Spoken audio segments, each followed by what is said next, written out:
Point Park basketball prepares for playoffs, track and field wins big at conferences, and the MLB season is finally here. It's time to come on down to Pioneer Sideline.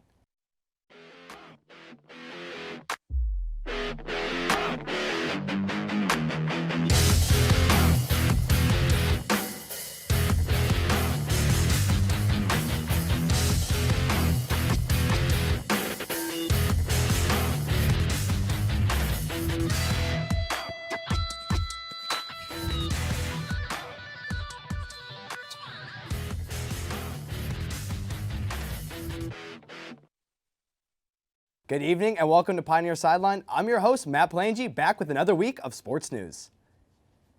To start, Point Park women's basketball had their final regular season game and their senior night this past Saturday against Salem University. In the previous matchup, Point Park beat the Tigers 67-63. In this recent matchup, the Pioneers came out firing. It was all Pioneers throughout the first half. In the first quarter, the Pioneers outscored the Tigers 19-11 with the whole starting lineup getting into the scoring column. In the second quarter, it was even better for Point Park as they would go on and outscore Salem 24-12. The returning starter and senior Ari Blada had herself a game. 8 for 14 from the field, 3 for 5 from the perimeter for a total of 20 points paired with 10 rebounds. Emma Pavlik was second in points with 5 for 10 performance and 13 points. Back to the action, the Pioneers had plenty of room to work with as they were up 20 at halftime. Although a big third quarter by the Tigers led to hopes of a comeback, the big deficit was too much to handle, and Point Park won with a final score of 77-66. And since it was senior night, I'd like to quickly highlight those players. First, Janiyah Tillman, who has been a very valuable shot creator off the bench this year, going for 7 points on 20 high-quality minutes. Achata Bolo has been the starting guard all year for this team, has had multiple MEC and Point Park Women's Athlete honors, racking up over 150 rebounds and over 200 points with just under 100 assists. Ari Blada, who I mentioned earlier as the leading scorer on Saturday, has been a starter for multiple seasons and has over 1,000 points in a Pioneers uniform.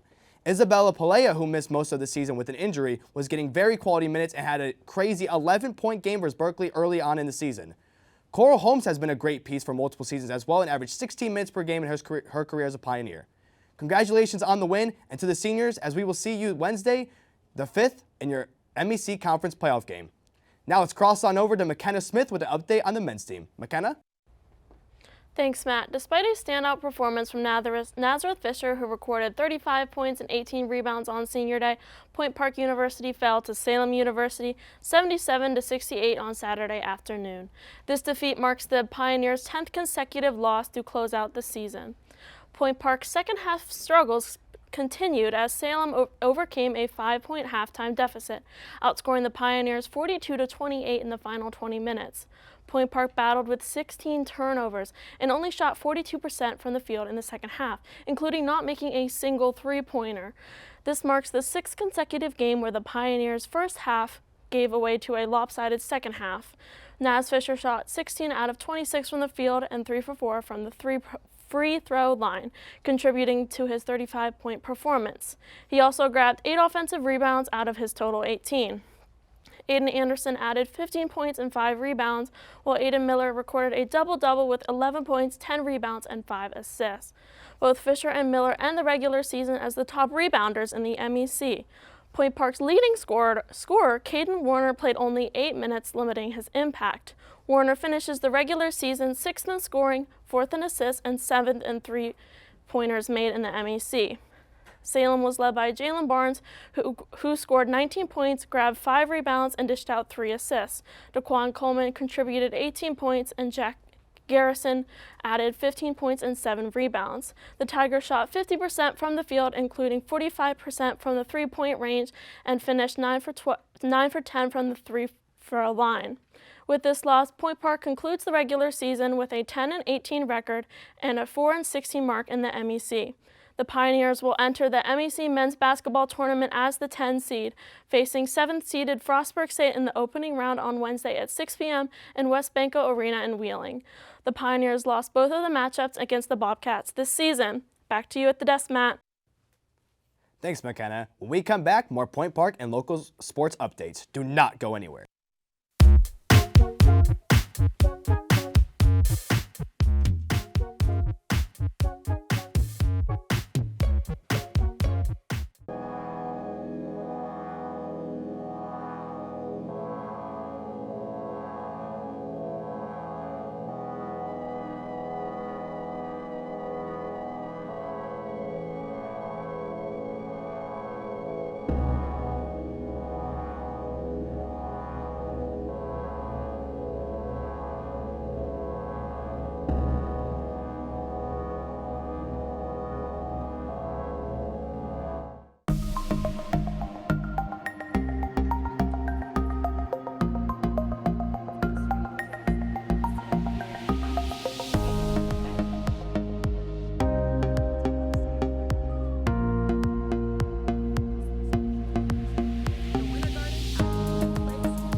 Welcome back. Now, Edmi Adilis is here to report on Point Park Track and Field's championship meet. Edmi?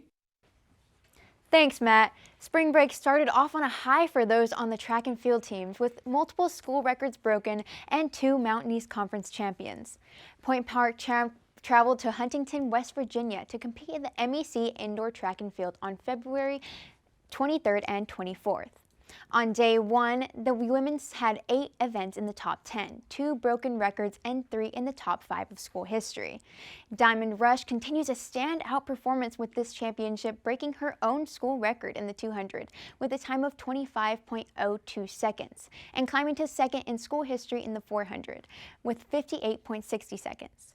Mia Greshner proved herself in the long jump, breaking the previous school record with her 5.57 meters, which placed her 4th in the event. Aside from the 2 broken records, Cassandra O'Connor and Denya Vanden Toren had eye-catching performances. As for the men, they had 9 events in the top 10 on day 1, with 3 school records broken, 1 meet record, and 3 in the top 5 of school history. Akeem Mustafa also continues to prove himself as a strong competitor, placing 1st and setting the meet record in the long jump, and getting 2nd in school history in the 60-meter. Kamar Sutherland broke the school record in the 60-meter hurdles with a time of 8.16 seconds. With another broken school record was Luke McKenna, breaking his own record in the 5,000. Lastly, Yannick Windelband, Joshua Maurer, Emil Raphael, and Chase Bowen broke the school record for the distance medley relay with a time of 10 minutes 17 seconds. On day 2, both teams continue to have a strong showing. The women had 13 events in the top 10, 2 broken school records, 1 MEC champion, and 2 in the top 3 of school history. Diamond Rush breaks her own record again in the 200 with 25.01 seconds, just a fraction faster than the previous day.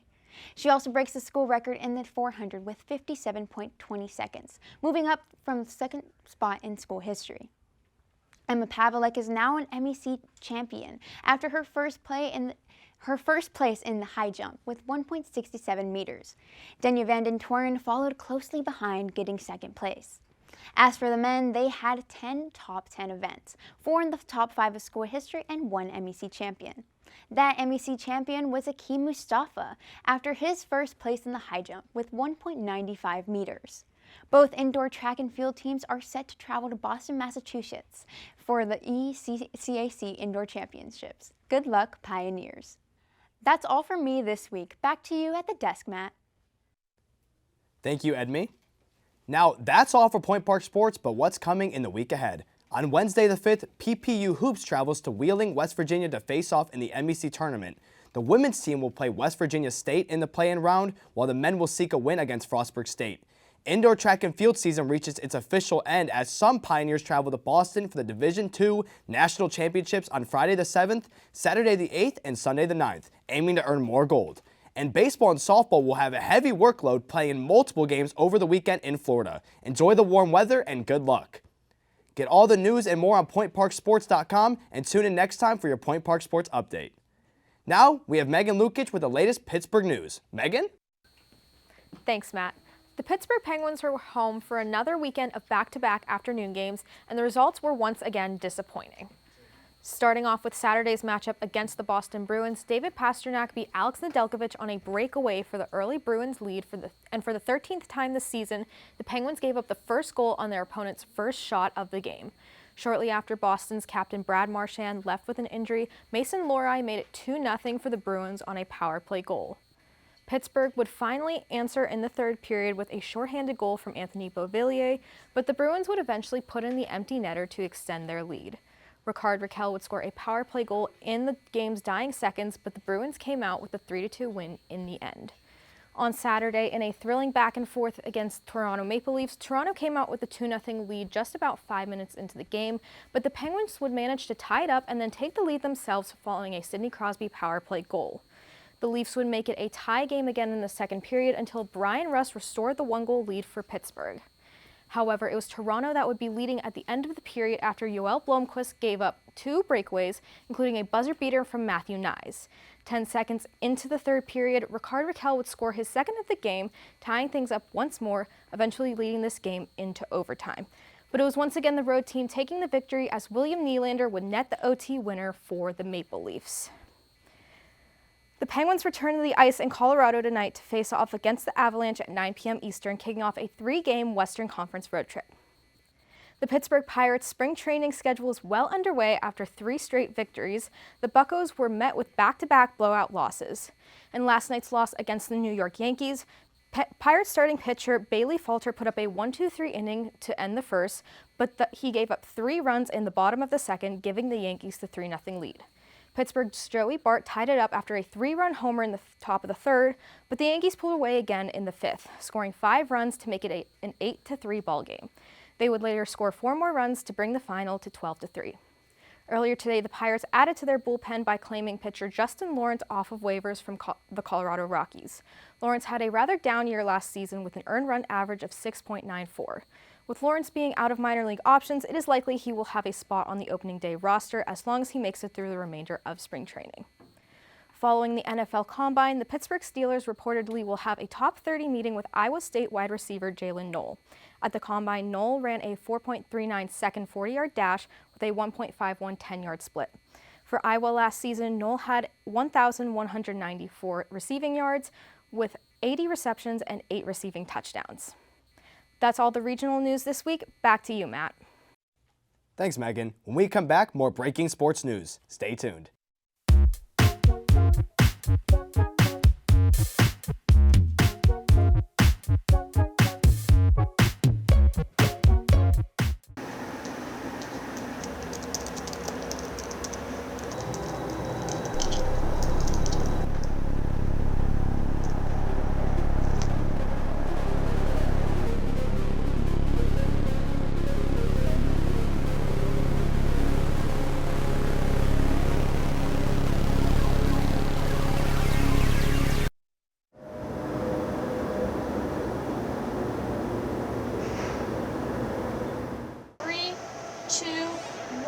Take them, cue them, open their mics.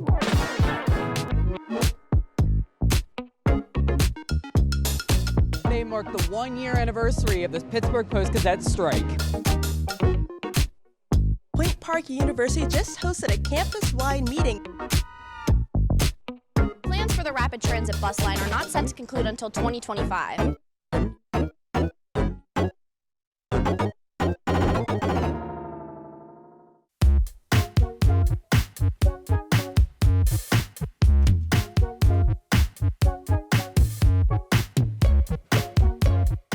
Welcome back. Now Nathan Shivens has info on teams to watch out for in the college basketball season. What do you got for us, Nathan?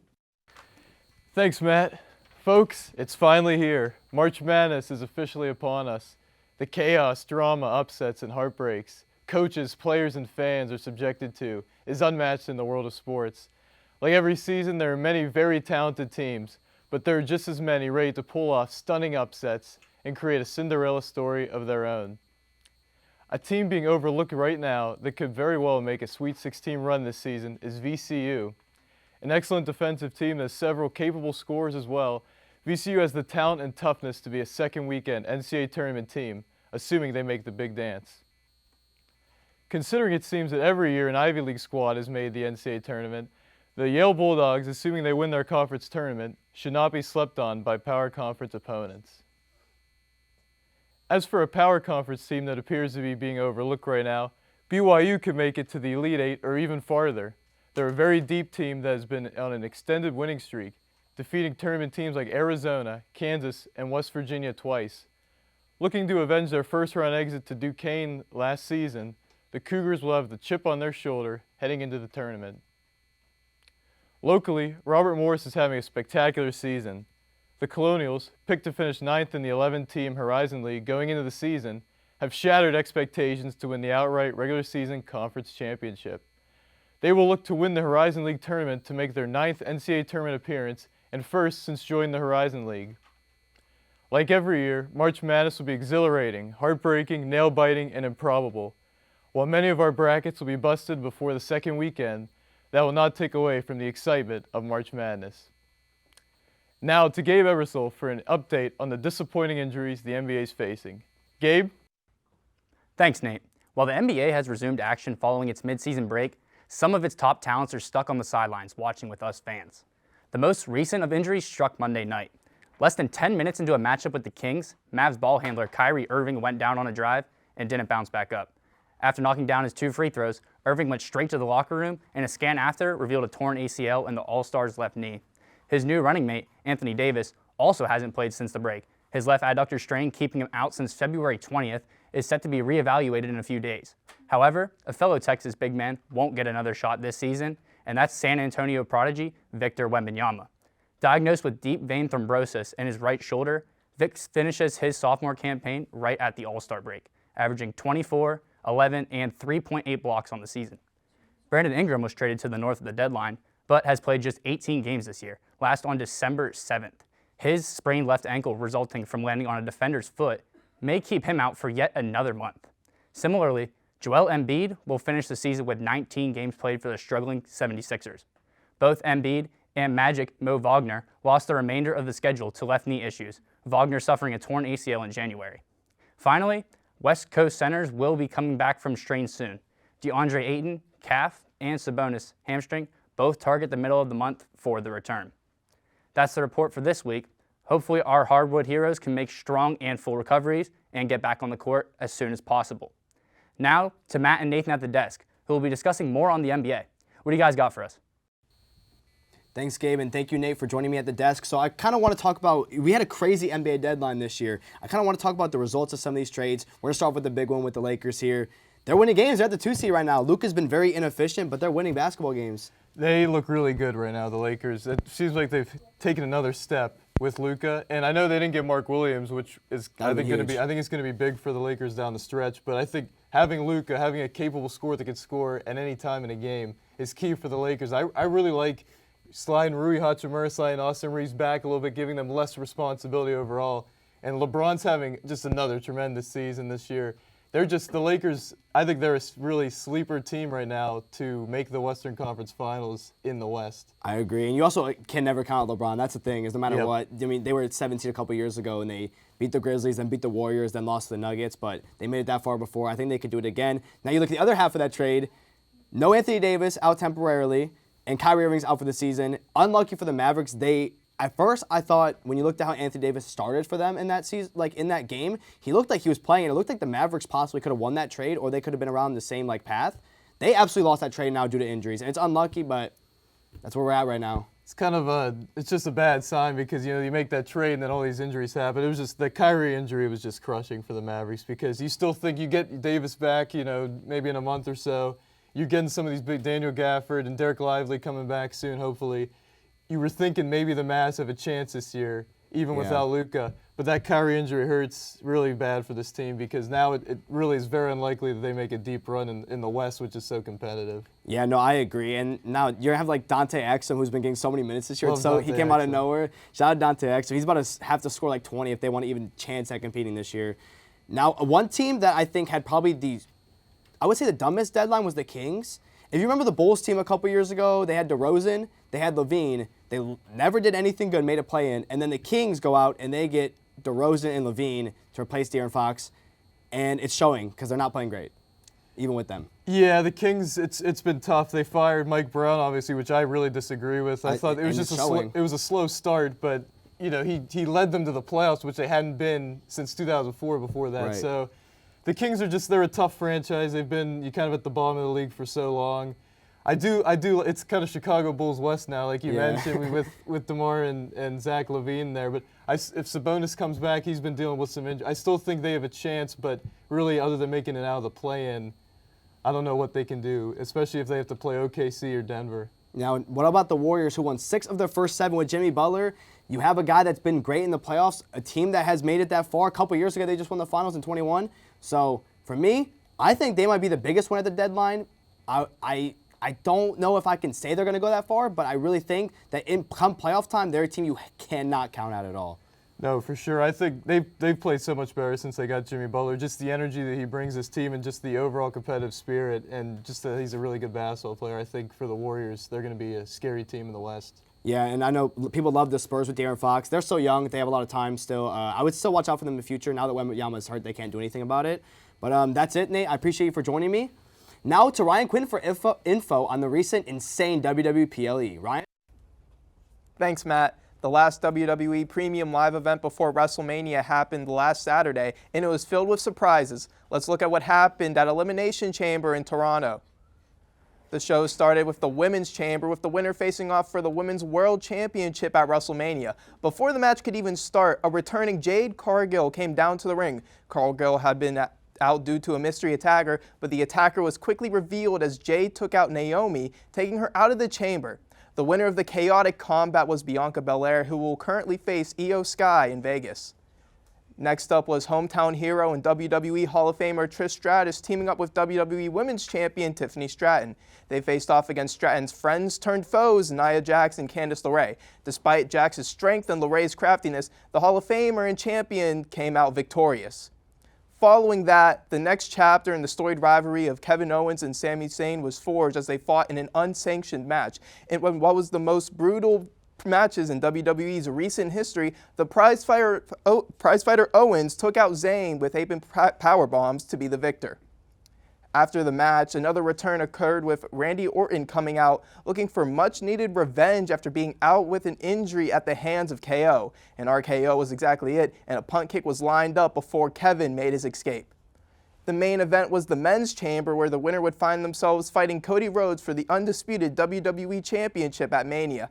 Out of the 6 members of the Chamber, it was John Cena that got the win, but what was even more shocking was after the match. Cena turned to the bad guys, aligning himself with The Rock to beat down Cody in what was akin to Hulk Hogan teaming with the NWO. In his quest to win a record-breaking 17th World Championship, Cena looks to do whatever it takes to finish his story. That's it from me and the rest of us. Back to you at the desk, Matt. Thanks, everyone. When we come back, we predict the MLB season. Stay tuned.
Welcome back. Now with spring training in action, it's time for us to talk about our early MLB predictions. I'm joined by Ryan, Payne, and Ronan to discuss our thoughts and our predictions.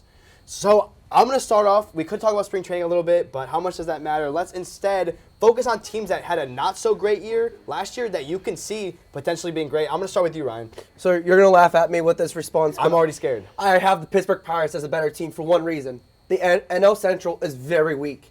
People are high on the Cubs. The Cubs made one move the entire offseason. The Reds has done nothing. Milwaukee has been losing their entire team in the offseason.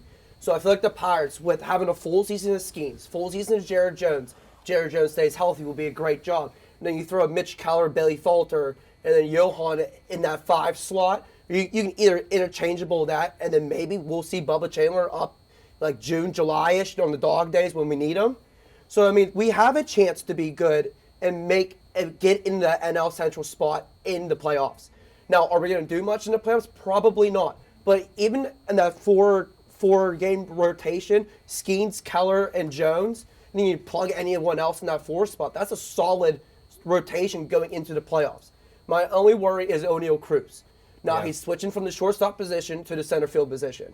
It is a big jump, but to be honest, the shortstop position is the center field, the infield. Yeah. Everyone knows that. There was a ball hit to that side, shortstop calls everybody off. So O'Neal Cruz is already known to be calling people off for the balls. That's not going to be a problem with communication. My only problem is he going to be able to finally hit against the lefty consistently? Well, luckily, we're going to have a Pirates case sooner or later, but thank you, and we're going to go to you, Payne. Well, I'm actually going to stick in the NL Central. My problem with the Pirates is, who did they acquire to make the offense better? This is a bottom 5, bottom 6 offense last year, and they're still relying on the same young guys who didn't do anything last year. The team I'm looking at this year, who has a similar strong rotation to the Pirates and a strong bullpen, they have Alexis Diaz as their closer, is the Cincinnati Reds. And you said the Reds didn't do anything.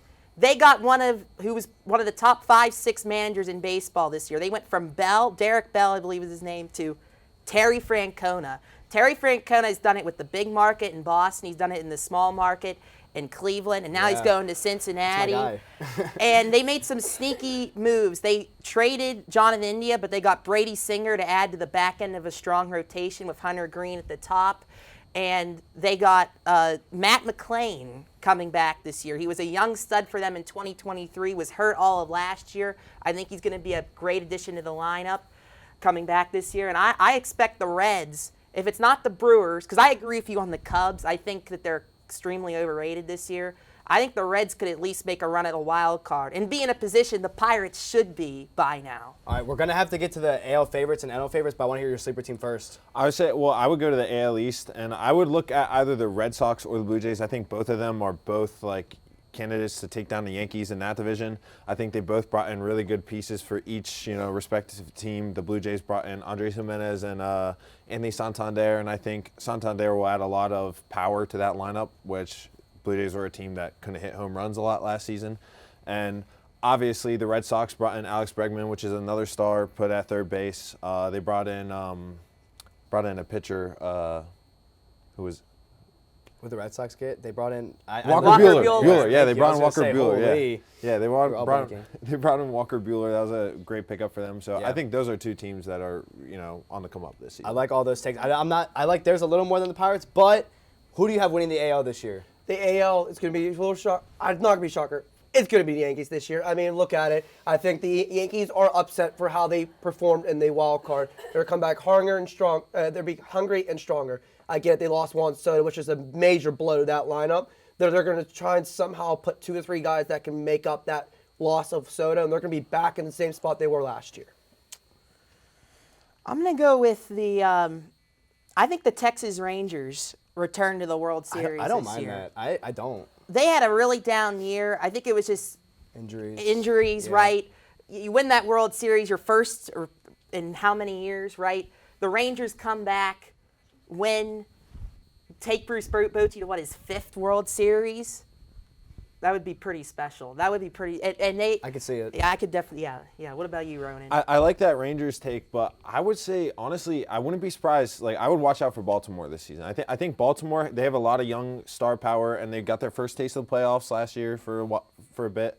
And I just think that with Adley Rutschman and Gunnar Henderson, all these guys down there, I think they can really make a run this year. I actually would say the Baltimore Orioles. I picked them last year. I know they lost Corbin Burns this offseason, I'm pretty sure. Yeah. So that does take them And a step back a Santander. little bit. And Santander, but I really just want to see this Orioles young team develop a little bit. For the NL, I'm going to give mine first and go. I have the New York Mets winning the NL this year. They were second last year, acquired Juan Soto. They have a deep, deep roster. They can do everything. They can pitch well. They have a good bullpen, and they have phenomenal hitting now, especially with Juan Soto. We saw what he did in Washington. He's able to win. Saw what he did in New York. So I see Baltimore Mets, but I think the Guardians are probably going to win the AL now that I say that, though. But No, I'm actually going to agree with you with the Mets. I have a Subway Series as my World Series this year for the same exact reason.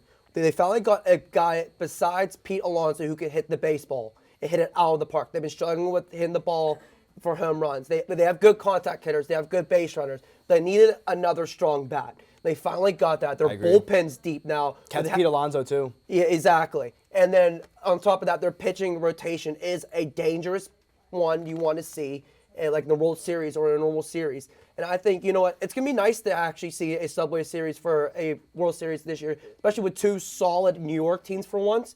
I'm very excited for that to happen. I agree. I know for you, Payne?